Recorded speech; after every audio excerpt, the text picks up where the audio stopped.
الحمد لله نحمده ونستعينه ونستغفره ونؤمن به ونتوكل عليه ونعوذ بالله من شرور أنفسنا ومن سيئات أعمالنا. من يهده الله فلا مضل له ومن يضلل فلا هادي له. وأشهد أن لا إله إلا الله وحده لا شريك له، وأشهد أن محمدًا عبده ورسوله.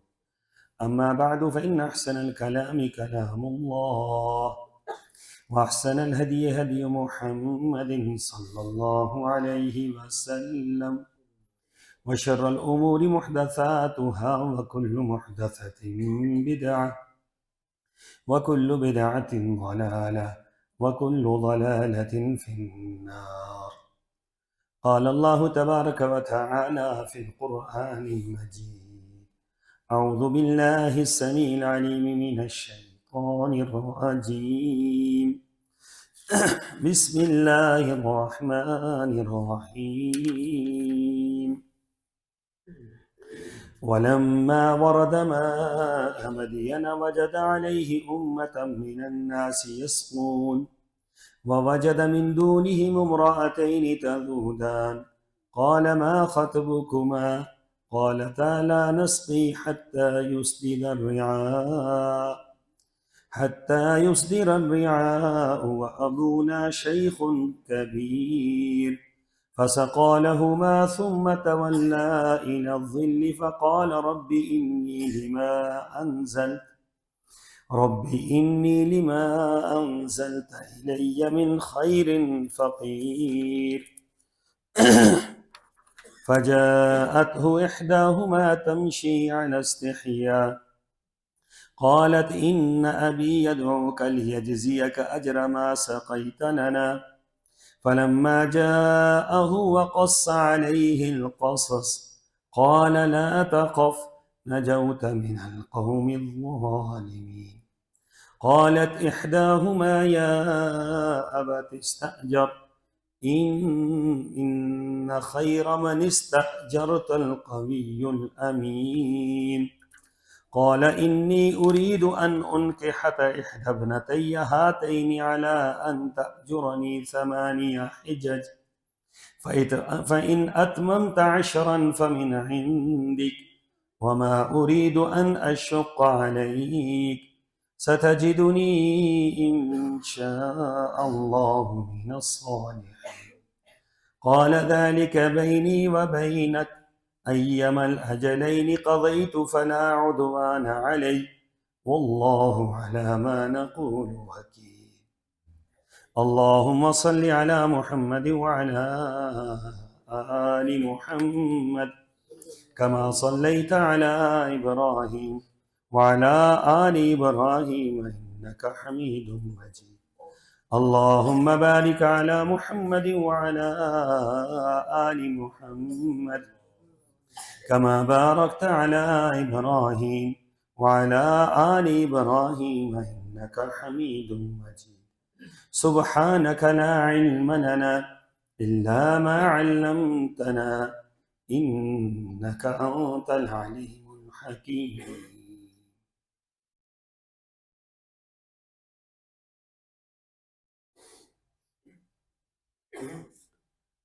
اور جب وہ مدین کے کنویں پر پہنچے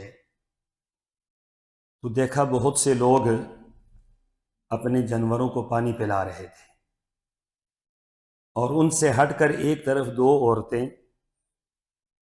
اپنی بکریوں کو روکے ہوئے کھڑی تھی۔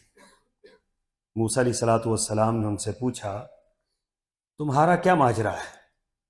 تو وہ کہنے لگیں ہم اس وقت تک پانی نہیں پلا سکتی جب تک یہ چرواہے پانی پلا کر واپس نہ چلے جائے، اور ہمارا باپ بہت بوڑھا ہے۔ چنانچہ موسیٰ علیہ السلام نے ان عورتوں کی بکریوں کو پانی پلا دیا، پھر ایک سائے دار جگہ پہ جا کر بیٹھ گئے اور مخاطب ہوئے، اے میرے رب، جو بھلائی بھی تو مجھ پر نازل کرے تو میں اس بھلائی کا محتاج ہوں، اتنے میں ان دونوں عورتوں میں سے ایک عورت شرم سے للچاتے ہوئے ان کے پاس آئی اور آ کر کہنے لگی کہ آپ نے ہماری بکریوں کو جو پانی پلایا ہے تو میرا باپ آپ کو بلاتا ہے تاکہ آپ کو اس کا کوئی اجر دے سکے، صلہ دے سکے۔ پھر جب موسیٰ علیہ السلام اس شخص حضرت شعیب کے پاس گئے تو انہوں نے اپنا سارا حال سنایا، تو شعیب علیہ السلام نے کہا ڈرو نہیں، تم نے ان ظالموں سے نجات پا لی۔ اور ان میں سے ایک خاتون بولی جو عقائد، خیالات اور پوری سوچ اور فکر کے بعد کہ میرے ابا جان آپ اسے اپنا نوکر رکھ لیجئے، بہترین آدمی ہے جسے آپ نوکر رکھنا چاہیں، وہ وہی ہو سکتا ہے جو طاقتور بھی ہو اور امین بھی ہو۔ تو شعیب علیہ السلام نے کہا موسیٰ میں چاہتا ہوں کہ اپنی دونوں بیٹیوں میں سے ایک کا تجھ سے اس شرط پر نکاح کر دوں کہ تم میرے ہاں 8 برس تک ملازمت اختیار کرو، اور اگر 10 سال پورے کر دو تو وہ تمہاری طرف سے ہوں گے، میں اس معاملے میں تم پر سختی نہیں کرنا چاہتا، اور اگر اللہ تعالیٰ نے چاہا تو مجھے ایک خوش معاملہ آدمی تم پاؤ گے۔ تو موسیٰ علیہ السلام نے جواب دیا یہ بات میرے اور آپ کے درمیان طے ہو گئی ہے، جو بھی مدت میں پوری کروں مجھ پر کوئی دباؤ نہیں ہوگا، اور جو کچھ ہم قول قرار کر رہے ہیں اس پر اللہ ہمارا نگہبان ہے۔ آیت نمبر 24 تا 28 سورہ القصص۔ سامعین محترم، حیا اور اس سے متعلقہ کچھ باتیں پچھلے جمعے میں عرض کی تھی، اور اسی کے ذیل میں نے یہ بات بھی عرض کی تھی کہ حیا کے وہ پیکر، حیا کے وہ عظیم علمبردار اور حیا کے وہ عظیم داعی جن کو انبیاء کہا جاتا ہے، صالحین کہا جاتا ہے، نیک لوگ کہا جاتا ہے، ان کی سیرت میں سب سے نمایاں پہلو ہمیشہ حیا کا رہا ہے۔ اور آپ نے سماعت فرمایا کہ حیا، اصل دین حیا ہی ہے، اللہ سے حیا کرنا۔ اللہ کے سے حیا کرنے کا معنی یہ ہوگا کہ اللہ تعالیٰ کے سامنے ہر وقت اس کے حکموں کی تعمیل میں رہنا، اور اس کی مخالفت سے، اس کے سامنے کھڑے ہونے سے، اس کے احکامات کی عدولی سے اپنے آپ کو بچانا۔ اس طرح والدین ہیں تو والدین کے سامنے جب آپ کھڑے ہوتے ہیں کہ میں آپ کی بات نہیں مانتا، اس کا مطلب ہے کہ حیا تو ختم ہو گئی، اور والدین کے سامنے آپ سر تسلیم خم کر لیتے ہیں، آپ ان کی ہر بات پر وہ جو قرآن کا جملہ ہے وَاخْفِضْ لَهُمَا جَنَاحَ الذُّلِّ مِنَ الرَّحْمَةِ، ان کے سامنے اپنے کندھوں کو جھکا دیتے ہیں۔ اور پھر قرآن نے یہ بھی فرمایا، حیا کی انتہا بتلائی کہ وَلَا تَقُلْ لَهُمَا اُفٍّ۔ عربی میں لفظ اف سے کم جملہ ہوتا ہی نہیں ہے۔ یہ سخت ترین تکلیف میں، سخت ترین مخالفت میں، سخت ترین زیادتی پر اگر آپ کے والدین آپ پر کرتے ہیں تو آپ نے لفظ اف تک نہیں کہنی۔ کیوں؟ یہ حیا کا تقاضا ہے، والدین کا یہ احترام ہے، اور تمہارے اندر حیا کا غلبہ ہونا چاہیے تاکہ تم اپنے والدین کے سامنے اف تک نہ کہو۔ اور فرمایا کہ وَلَا تَنْهَرْهُمَا وَقُلْ لَهُمَا قَوْلًا كَرِيمًا، فرمایا کہ ان کے سامنے کوئی ایسا جملہ نہ کہو جس سے ان کا دل دکھے، یہ بھی حیا کے منافی ہے، یہ بھی حیا کے منافی ہے، ان کے سامنے کوئی ایسا جملہ، کوئی ایسی بات کہی جائے۔ وہ قرآن نے جو تربیت کا معیار دیا ہے ہمیں، وہ حیا پر مشتمل ہے۔ جن قوموں کے اندر، جن افراد کے اندر، جن جماعتوں کے اندر حیا غالب ہوتی ہے تو وہ کبھی بھی کبھی بھی ایسے راستے پر نہیں چلتے جو گناہ کا راستہ ہو، جو برائی کا راستہ ہو، جو اللہ کی اور اللہ کے رسول کی مخالفت کا راستہ ہو، جو اعتدال سے ہٹ کے ہو، سلف صالحین سے ہٹ کے ہو، ایسا کوئی کام بھی نہیں کرتے۔ حیا مانے ہوتا ہے ہر چیز سے، ہر برائی سے آپ کو حیا روکتی۔ اس لیے فرمایا کہ حیا تو پورے کا پورا دین ہے۔ تو اس لیے اس دین کو اپنانا جس طریقے سے ہمارے اسلاف نے اپنایا، جس طریقے سے انبیاء نے اپنایا۔ اب ایک واقعہ قرآن پاک نے آپ کے سامنے نقل کیا کہ حضرت موسیٰ علیہ السلام جب فرعون سے نکلے، وہاں پر ایک قتل ہو گیا آپ سے، اور یہ قتل سہون تھا، ارادتاً نہیں تھا۔ وہاں سے آپ نکل کھڑے ہوئے، جب نکلے تو آگے پتہ نہیں تھا جانا کہاں ہے۔ ابھی اللہ کے عظیم پیغمبر ہیں، ابھی پیغمبری ملی نہیں ہے، اللہ کو تو معلوم ہے نا کہ یہ پیغمبر ہے۔ تو اللہ تبارک و تعالیٰ نے ان کے لیے راستے کھولے۔ تو قرآن نے وہ منظر بیان کیا کہ ایک کنویں کے کنارے جا کر بیٹھ گئے، تو وہاں دیکھ رہے ہیں کہ لوگ پانی پلا رہے ہیں بکریوں کو، اور اسی کے کنارے دو نوجوان بچیاں کھڑی ہیں، الگ تھلگ ہو کر کھڑی ہیں۔ تو یہ پریشان ہے کہ لوگ پانی پلا کر جا رہے اور یہ دونوں بچیاں کھڑی ہیں، یہ کیا ماجرا ہے؟ تو انہوں نے پوچھا کہ تمہارا کیا مسئلہ ہے، آپ لوگ پانی کیوں نہیں پلا رہے؟ تو ان کے الفاظ کیا تھے؟ ان کے الفاظ یہ تھے کہ جب تک یہ لوگ پانی پلاتے رہیں گے ہم نہیں پانی پلا سکتے۔ وجہ کیا ہے؟ وجہ وہ شرم و حیا ہے۔ انبیاء نبی کی بیٹیاں ہیں، اور حیا کا تقاضا کیا ہے کہ بکریوں کو پانی نہیں پلا رہے کہ کہیں مردوں سے اختلاط نہ ہو، کہیں مردوں کے شانہ بشانہ کھڑی نہ ہو، کہیں مردوں کے مد مقابل کھڑی نہ ہو۔ ہمارا معاشرہ جس کو ہم آج کہتے ہیں کہ ہم ترقی یافتہ لوگ ہیں، ہمارے معاشرے میں یہ بات لوگوں کے ذہنوں میں ڈالی جا رہی ہے، پختہ کی جا رہی ہے کہ عورت اور مرد کیا ہیں؟ وہ برابر ہے۔ عورت اور مرد برابر ہے۔ کس لحاظ سے برابر ہیں؟ مرد بھی کما رہا ہے، عورت بھی کمائے۔ مرد بھی جو ہے وہ بازار میں کھڑا ہے، عورت بھی کھڑی ہو جائے۔ مرد بھی جو ہے وہ بڑے کسی عہدے پر فائز ہے، عورت بھی عہدے پر فائز ہو جائے، اور مرد اور عورت برابر ہے۔ ہماری اس برابری نے ہمارے معاشرے کو اعتدال سے ہٹایا ہے۔ ہمارے معاشرے کے اندر وہ جو غیرت اور حمیت تھی اس کا جو ہے جنازہ نکال کے رکھ دیا ہے، اور عورت کے متعلق جو معاشرے کے اندر ایک حیا کا پہلو غالب تھا، لوگ احترام کرتے تھے کہ یہ عورت ہے۔ کسی زمانے میں کیا، آج سے 20 سال پہلے گاڑی میں اگر عورت آ جاتی تھی تو 10 مرد کھڑے ہو جاتے تھے۔ یہ منظر میں نے اپنی آنکھوں سے ایبٹ آباد میں، کشمیر میں دیکھا۔ کوئی عورت اندر داخل ہوئی تو 10 مرد آگے سے کھڑے ہو جاتے تھے کہ بھئی یہاں بیٹھ جائے، یہاں بیٹھ جائے۔ اور اب کیا ہوتا ہے؟ اب عورت کھڑی ہوتی ہے، مرد بیٹھے ہوئے ہوتے ہیں۔ کیوں؟ وہ کہتے ہیں برابری ہے۔ جب آپ نے برابری کر دی ہے تو پھر ہر معاملے میں برابری ہے۔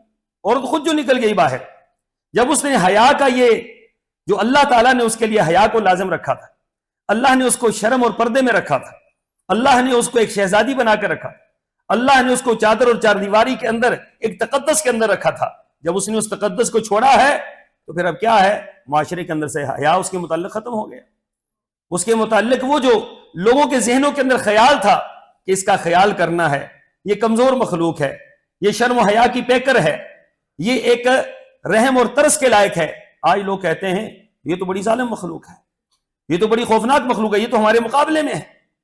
تو یہ جو ہمارے معاشرے کے اندر اعتدال سے ہٹ کر کام ہوا، اس نے بڑا بگاڑ پیدا کیا۔ اس نے وہ چیز جو ہمارے ایک نظام کا حصہ تھی، اسلام کا حصہ تھی، وہ ہم سے نکال دی۔ تو حضرت موسیٰ علیہ السلام کے سامنے وہ عورتیں کیا کہہ رہی ہیں؟ انہوں نے کہا جی ہم اس لیے پانی نہیں پلا رہی کہ یہ مرد کھڑے ہیں، پانی پلا کر جب یہ جائیں گے پھر اس کے بعد ہم پانی پلائیں گے، اور ہو سکتا ہے پانی اس وقت ختم بھی ہو جائے۔ تو حضرت موسیٰ علیہ السلام آگے بڑھے، ان عورتوں کو وہیں پر کھڑا کیا، پانی کھینچا اور نکال کر ان کو پانی پلا دیا۔ بکریوں نے پانی پیا اور بکریاں چلی گئی۔ جب یہ واپس گئیں تو قرآن کے الفاظ کیا تھے کہ ان عورتوں نے جا کر اپنے والد سے یہ بات کی، اور والد کون تھے؟ حضرت شعیب علیہ السلام۔ اب دو پیغمبر ہیں، ایک ہی دور کے اندر ہیں۔ حضرت موسیٰ حضرت شعیب کو نہیں جانتے، حضرت شعیب حضرت موسیٰ کو نہیں جانتے، دونوں پیغمبر ایک وقت میں ہیں۔ اور ایسے ہوتا تھا بنی اسرائیل میں، ایک وقت میں کئی پیغمبر ہوتے تھے اور ایک دوسرے کو پہچانتے بھی نہیں تھے۔ جس طرح حضرت موسیٰ ہی کے دور میں حضرت خضر تھے تو حضرت موسیٰ حضرت خضر کو نہیں جانتے تھے۔ اسی طریقے سے حضرت موسیٰ کے دور میں حضرت شعیب تھے، حضرت موسیٰ حضرت شعیب کو نہیں جانتے تھے. اسی طریقے سے دو پیغمبر بیک وقت اللہ تعالیٰ کی طرف سے نازل ہوئے، ان میں سے ایک حضرت موسیٰ اور ایک حضرت ہارون علیہ السلام. تو گویا ایک وقت میں کتنے پیغمبر دنیا کی اصلاح کے لیے آتے تھے. تو حضرت شعیب کو جا کر انہوں نے یہ بات کہی کہ آئے تو ایک نوجوان تھا جس نے ہمارے ساتھ یہ معاملہ کیا. تو حضرت شعیب نے کہا کہ اس کو لے کر آؤ. اب انہی میں سے ایک بچی گئی حضرت موسیٰ علیہ السلام کو لینے کے لیے. قرآن کے الفاظ کیا ہیں؟ فجاءت احداہما تمشی علی استحیاء. سبحان اللہ. اب الفاظ قرآن کے دیکھیے اور قرآن کی تعریف دیکھیے. خاتون کی تعریف قرآن کیسے بیان کر رہا ہے. قرآن جو خاتون کی صفت بیان کر رہے وہ کیا ہے؟ یہ صفت نہیں بیان کی کہ وہ چلی کیسے تھی، یہ صفت نہیں بیان کی کہ اس کا چہرہ کیسا تھا، یہ صفت نہیں بیان کی اس کا قد کاٹ کیسا تھا. یہ صفت بیان کی ہے کہ جب وہ چل رہی تھی تو اس کے اندر حیا کی صفت غالب تھی. حیا اس کے اوپر غالب تھا. وہ اپنے آپ کو سمیٹے ہوئے تھے، اپنے چہرے کو لپیٹے ہوئے تھے، اپنے جسم کو مکمل لپیٹ کر وہ حضرت موسیٰ علیہ السلام کے سامنے آئی اور چلتے ہوئے بھی اس انداز سے آ رہی ہے کہ دیکھنے والے کو محسوس ہو رہا ہے کہ شرم و حیا کی پیکر آ رہی ہے، شرم و حیا کا نمونہ اور مجسمہ آ رہی ہے. تو یہ جب وہاں پر آئی تو انہوں نے حضرت موسیٰ علیہ السلام سے یہ بات کہی. اس سے پہلے حضرت موسیٰ نے دعا کی. وہ دعا کیا تھی؟ رب انی لما انزلت الی من خیر فقیر. سبحان اللہ. مفسرین لکھتے ہیں جب آپ پر سنگین ترین حالات ہوں، سخت ترین حالات ہوں، اور جب آپ کو کوئی راستہ نہ میسر آ رہا ہو. دیکھیں حضرت موسیٰ کو پتا تھا کہ پیچھے میرے لیے فرعون ہے، آگے میرے لیے کچھ بھی نہیں، نہ منزل کا پتا، نہ جگہ کا پتا، نہ علاقے کا پتا کہ اب جانا کہاں ہے. لیکن کیا ہوا کہ اپنے رب سے مایوس نہیں تھے، اپنے رب کے سامنے دعا مانگی. رب انی لما انزلت الی من خیر فقیر. اے مالک میں تو سب کچھ لٹا کر تیرے لیے آ چکا ہوں. اے اللہ مجھے کوئی پتہ نہیں ہے میں نے کہاں جانا ہے، کدھر جانا ہے، میری منزل کیا ہوگی، مجھے کہاں پر پناہ ملے گی. اے اللہ میری ساری چیزیں تیرے سامنے ہیں اور میری خالی جھولی ہے. اے میرے رب اس فقیر کی جھولی کو بھر دے. تو موسیٰ علیہ السلام کی یہ دعا اللہ نے چند لمحوں بعد قبول کی کہ وہ خاتون آ گئی اور اس کے آنے کا انداز قرآن نے بیان کیا اور ساتھ ہی اس کی گفتگو کو بیان کیا کہ بھئی آپ کو میرے والد صاحب بلا رہے ہیں، آپ تشریف لائیں، اور ہمارے والد صاحب آپ کو کوئی اس کا افزانہ دینا چاہتے ہیں جو آپ نے ہماری بکریوں کو پانی پلایا ہے. اب جب حضرت موسیٰ علیہ السلام حضرت شعیب کے پاس جاتے ہیں، فلما جاءہ وقص علیہ القصص، قرآن یہ بات فرما رہا ہے کہ انہوں نے حضرت شعیب کے سامنے اپنا پورا واقعہ بیان کیا کہ میرے ساتھ ہوا کیا ہے، مجھ سے اس طرح قتل ہو گیا اور میں موسیٰ ہوں. حضرت شعیب علیہ السلام نے پہچان لیا کہ یہ وہی موسیٰ ہیں جو اللہ کے پیغمبر ہیں. تو فرمایا کہ پیغمبر ہوں گے، ابھی پیغمبر تھے نہیں، لیکن اللہ تبارک و تعالیٰ نے حضرت شعیب پر یہ وحی نازل کر دی تھی کہ یہ جو ہیں یہ پیغمبر ہوں گے. تو فرمایا کہ فلما جاءہ وقص علیہ القصص قال لا تخف نجوت من القوم الظالمین. فرمایا کہ ڈرنے کی کوئی بات نہیں ہے، آپ ظالم قوم سے نجات پا چکے ہیں، آپ تک کوئی نہیں پہنچ سکتا. مفسرین لکھتے ہیں کہ یہ ریاست اور تھی اور وہ ریاست اور تھی. جہاں پر فرعون تھا اس کی حکومت مصر میں تھی، اور یہ کوئی اور ریاست تھی، مدین کا علاقہ تھا، یہاں پر فرعون کی دسترس نہیں تھی. تو اس وجہ سے حضرت شعیب نے کہا کہ بھئی اب آپ کو کوئی پریشانی نہیں ہے. قالت احداہما یا ابت استاجر. ان میں سے خاتون نے یہ بات کہی. اب خاتون نے کیوں یہ بات کہی کہ اس نے آ کر حضرت شعیب علیہ السلام کو یہ رپورٹ دی کہ ایسا بندہ جس نے، جو نوجوان بھی ہے، خوبصورت بھی ہے، اور جس نے اپنے زور پر بکریوں کو پانی بھی پلایا ہے، لیکن ایک صفت اس کے اندر بڑی عجیب ہے. کہا وہ صفت کیا ہے؟ کہا اس شرم و حیا کے پیکر نے ہماری طرف نگاہ اٹھا کے نہیں دیکھا. سوچئے کہ یہ رشتوں کی بنیاد کیا بنتی ہے، سوچئے کہ رشتوں کی بنیاد کیا بنتی ہے. رشتوں کے لیے کس انداز سے لوگوں کو سلیکٹ کیا جاتا ہے، کس انداز سے دیکھا جاتا ہے کہ ہم رشتہ کس سے کریں. رشتوں کی بنیاد ہمیشہ حیا پہ ہوتی ہے، ہمیشہ پردے پہ ہوتی ہے، ہمیشہ شرم پہ ہوتی ہے، ہمیشہ غیرت پہ ہوتی ہے. جہاں رشتے کی بنیاد کسی اور بات پر ہو تو رشتے کہاں قائم رہ سکتے ہیں. اگر قائم رہے بھی ان کی خیر و برکات نہیں ہوتی، ان کے اندر برکت نہیں ہوتی، اس کے اندر خیر ہی نہیں ہوتی. بس زندگی کا ایک چل چلا ہوتا ہے، دنیا کی زندگی چلا رہی ہوتی ہے، اس کا خیر کا پہلو نہیں نکلتا. رشتے جو ہیں وہ خیر کے لیے ہوتے ہیں، رشتے نسلوں کے لیے ہوتے ہیں، رشتے تعلیم کے لیے ہوتے ہیں، رشتے تربیت کے لیے ہوتے ہیں. تو اس خاتون نے حضرت شعیب سے یہ سفارش کی کہ اس کو آپ اپنے لیے یہاں پر نوکر رکھ لیں، اور یہ ایک قوی اور امین ہے۔ جو صفات پائی جاتی ہیں نا، دیکھیں یہ امانت دار ہے، کس طرح پتا چلا؟ ایک مجلس کے اندر پتا چل گیا۔ ایک خاتون کہتی ہے یہ امانت دار ہے، کیوں؟ کہ جو اللہ کے معاملے میں خیانت نہیں کرتا وہ لوگوں کے معاملے میں بھی خیانت نہیں کر سکتا۔ اس نے اس عورت کی طرف نگاہ اٹھا کے نہیں دیکھی، جب نگاہ اٹھا کے نہیں دیکھی تو یہ اللہ کے معاملے میں خیانت نہیں کر رہا تو لوگوں کے معاملے میں خیانت کیسے کرے گا؟ تو لہٰذا قوی کیوں ہے؟ کس نے جس انداز سے بکریوں کو پانی پلایا ہے اس انداز سے کوئی نہیں پلا سکتا، تو لہٰذا اس کو آپ رکھ لیں۔ قال، جب یہ صفات سنی حضرت شعیب نے تو انہوں نے کیا کہا؟ سبحان اللہ، یہ دو صفات ہوتی ہیں، یاد رکھے، امانت داری اور اپنے موقف پر قائم رہنا اور اپنے دین کے لیے، ایمان کے لیے قربانیاں دینا۔ ان دو صفات کی بنا پر ایک عظیم پیغمبر نے اپنی بیٹی کا رشتہ ان کو دے دیا۔ آپ سوچیں کہ رشتے کے لیے کس چیز کو ہم مقدم رکھتے ہیں، ہمیں کیا چیز چاہیے ہوتی ہے رشتوں کے لیے۔ آج کے دور میں میری بیٹیاں ہیں، آپ کی بیٹیاں، ہم سب کی بیٹیاں ہیں، ہمارے لیے رشتوں میں ترجیح کیا ہوتی ہے؟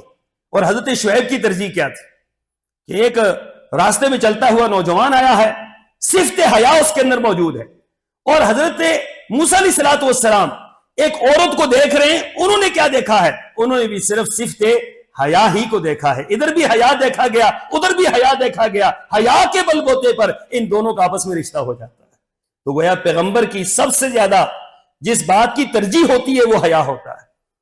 دونوں پیغمبروں نے حیا کو ترجیح دی اور فرمایا کہ ان دونوں کے درمیان جب بات ہوئی تو بات یہ ہوئی کہ اے موسیٰ، ہم آپ کو رشتہ دیں گے، لیکن اس رشتے کے عوض آپ نے 8 سال تک میرے ہاں خدمت کرنی ہے۔ اب مفسرین یہ بات لکھتے ہیں کہ کوئی بھی شرط ایسی نکاح کے لیے عائد کی جا سکتی ہے اگر دونوں فریقوں کا اتفاق ہو جائے۔ یہ شرط خلاف شریعت نہیں ہے، کوئی بھی ایسی شرط عائد کی جا سکتی ہے جس شرط کو دونوں مان لیں۔ تو حضرت موسیٰ علیہ الصلوۃ والسلام نے مان لیا، لیکن ساتھ ہی حضرت شعیب نے یہ فرمایا فَإِنْ أَتْمَمْتَ عَشْرًا فَمِنْ عِنْدِكَ، اگر آپ 10 سال پورے کر لیں تو اور اچھی بات ہے، یہ آپ کی طرف سے ہے۔ تو حضرت شعیب نے فرمایا کہ انشاءاللہ ستجدونی انشاءاللہ من الصالحین، فرمایا کہ اے موسیٰ آپ مجھے انشاءاللہ اللہ کے حکم سے صالحین میں سے پائیں گے، ہم آپ پر ظلم نہیں کریں گے، ہم آپ پر کوئی زیادتی نہیں کریں گے۔ اب یہاں پر ٹھہریے کہ ہمارے ہاں ایک جملہ بولا جاتا ہے، پنجاب میں خاص کر، وہ جملہ میں جمعے کے خطبے میں تو نہیں بول سکتا، لیکن صرف میں آپ کو سمجھانا چاہتا ہوں کہ ہمارے ہاں جو داماد سسرال کے ہاں رہے اس کے لیے کیا نظریہ لوگوں کا، یہ درست نہیں ہے، یہ جاہلی باتیں، جہالت کی باتیں، یہ خلاف شریعت، یہ قرآن و سنت کے بالکل خلاف۔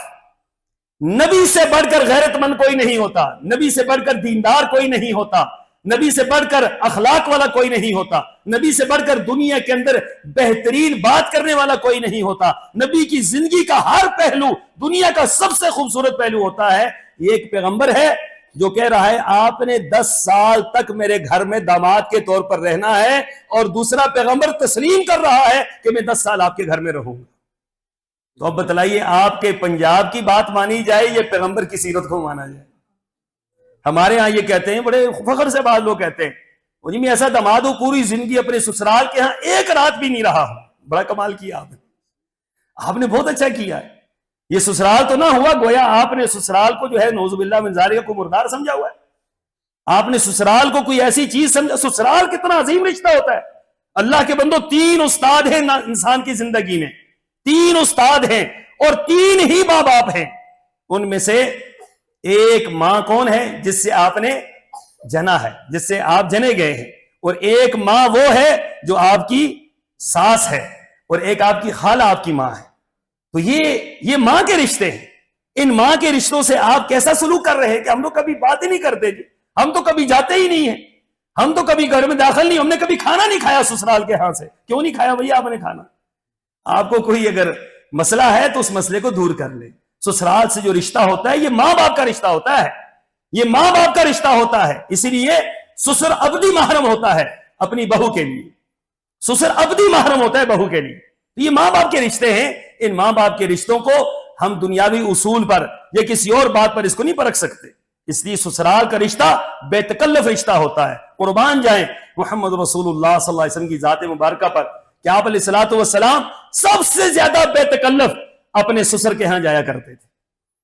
جب بھی کوئی چیز ضرورت پڑی اپنے سسر کے ہاں گئے. اور آپ کو پتا ہے سسر کون سے تھے؟ حضرت ابو بکر صدیق رضی اللہ تعالیٰ.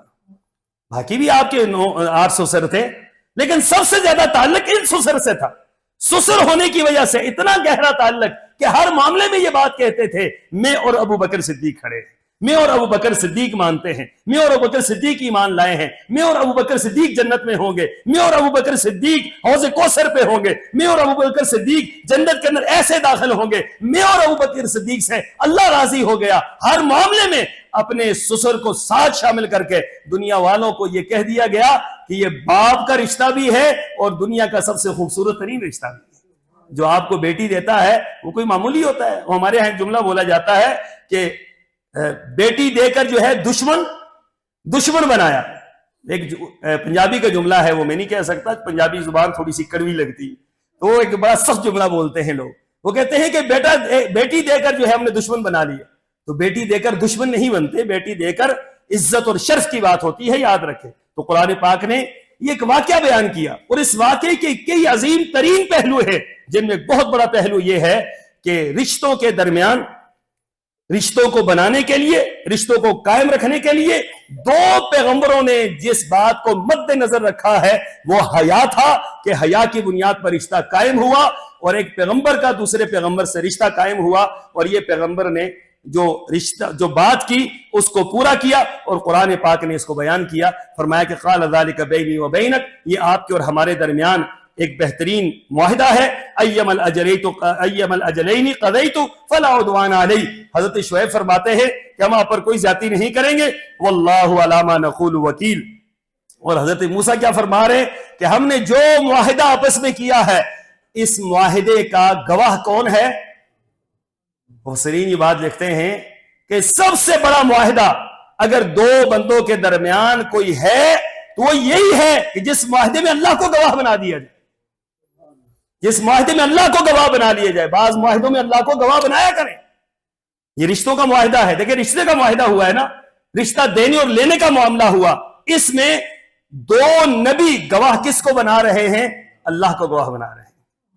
جب اللہ کو گواہ بنا دیا جائے تو اللہ سے بڑی گواہی کسی کی نہیں ہوتی. یہ سب سے بڑی گواہی ہے. ہم لوگ بعض اوقات کہتے ہیں نہیں جی آپ نعوذ باللہ من ذالک اس کو چھوڑے, آپ بندہ لے کر آئیں جی جو گواہ بنے. نہیں, اللہ کے بندو, اللہ کی گواہی سب سے بڑی گواہی, سب سے بڑی بات ہے. دیکھیے وہ بخاری شریف کا معروف واقعہ ہے, وہ ہمارے موضوع سے منسلک نہیں ہے لیکن بڑا عجیب و غریب واقعہ. ایک شخص نے کسی سے پیسے لیے, پیسے لینے کے بعد دن طے ہو گیا, اور دن طے ہونے کے بعد انہوں نے کہا بھائی گواہ کون ہے؟ انہوں نے کہا گواہ اللہ ہے, گواہ اللہ ہے. وہ پیسے لے کر چلا گیا, اس نے پیسے دے دیے, فلاں تاریخ کو پیسے آئیں گے. اب یہ شخص جو ہے دوسرے علاقے میں چلا گیا, سمندر پار چلا گیا, وہاں گیا تو وہ تاریخ آ گئی جس تاریخ کو پیسے دینے تھے. اب یہ سمندر کے کنارے آیا کہ کوئی جہاز وغیرہ ملے گا, کشتی ملے گی, میں اس میں بیٹھوں گا, جا کر کنارے پہ اتروں گا, اس شخص کو پیسے دے دوں گا, آج کی تاریخ میں پیسے دینے.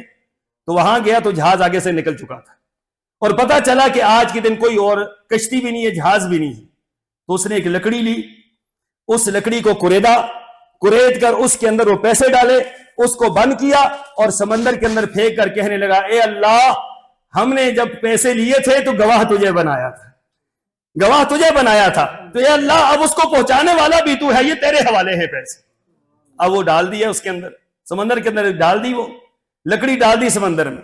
ادھر سے یہ بندہ جس نے پیسے لینے تھے یہ سمندر کے کنارے کھڑا ہے کہ آج کشتی آئے گی, جہاز آئے گا, بندہ اترے گا, پیسے دے گا. وہ کشتی آئی تو بندہ نہیں آیا. بعد میں پتہ چلا کہ کشتی آنی کوئی نہیں. پریشان ہوا, واپس گھر میں جاتے ہوئے دیکھتا کہ لکڑی پڑی ہوئی. اب لکڑی اٹھائی اور اٹھا کر گھر لے گیا. جب اس کو چیرا ہے جلانے کے لیے تو اس کے اندر سے پیسے نکل آئے. اب وہ پیسے پورے تھے, وہی پیسے تھے, پورے کے پورے نکل آئے. صحیح بخاری کی روایت ہے. اب وہ بندہ اگلے دن پھر پریشانی کے عالم میں, اگلے دن پھر اتنے پیسے لیے گھر سے اور لے کر کشتی میں سوار ہوا, اس شخص کے پاس پہنچا. آگے یہ شخص اپنے گھر میں آرام سے بیٹھا ہوا ہے. اس نے کہا اللہ کے بندے, میں ایک دن تاخیر سے آیا ہوں, بڑی معذرت, کہ مجھے کشتی نہیں ملی، میں نہیں آ سکا، میں آج تیرے پیسے لے کر آیا ہوں۔ اب اس کو پیسے تو مل چکے تھے، اگر وہ ہوتا نا ہمارے معاشرے جیسا، وہ کہتا شکر ہے بھائی آگے ہے تو ہے، دوبارہ پیسے لے لے۔ اس نے کہا کون سے پیسے؟ اس نے کہا جو تجھ سے میں نے لیے تھے۔ انہوں نے کہا میں تو کل اس طریقے سے گیا اور سمندر کے کنارے سے مجھے ایک لکڑی ملی، اس کے اندر سے مجھے پیسے پورے موصول ہو گئے۔ کہتے تجھے وصول ہو گئے؟ کہا ہاں وصول ہو گئے ہیں۔ کہا یہ اس چیز کی برکت ہے، اس نام کی برکت ہے جس نام کو گواہ بنا کر ہم نے ایک دوسرے سے معاہدہ کیا تھا۔ یہ اللہ کے بندو، جب اللہ تبارک و تعالیٰ، جس کو اللہ تبارک و تعالیٰ ضائع نہ کرے اس کو کوئی ضائع کر سکتا؟ اللہ تعالیٰ کو گواہ بنایا کرے، اللہ کو سامنے رکھا کرے۔ اللہ تبارک و تعالیٰ کی گواہی سب سے بڑی گواہی ہے، اور اللہ تعالیٰ کبھی بھی ضائع نہیں کرتا۔ جو اللہ پر توکل کرتا ہے، وَمَن يَتَوَكَّلْ عَلَى اللَّهِ فَهُوَ حَسْبُهُ، جو اللہ پر توکل کرتا ہے اللہ تعالیٰ اس کو پورا ہو جاتا ہے۔ اللہ مجھے اور آپ کو عمل کی توفیق عطا فرمائے۔ وآخر دعوانا ان الحمد للہ۔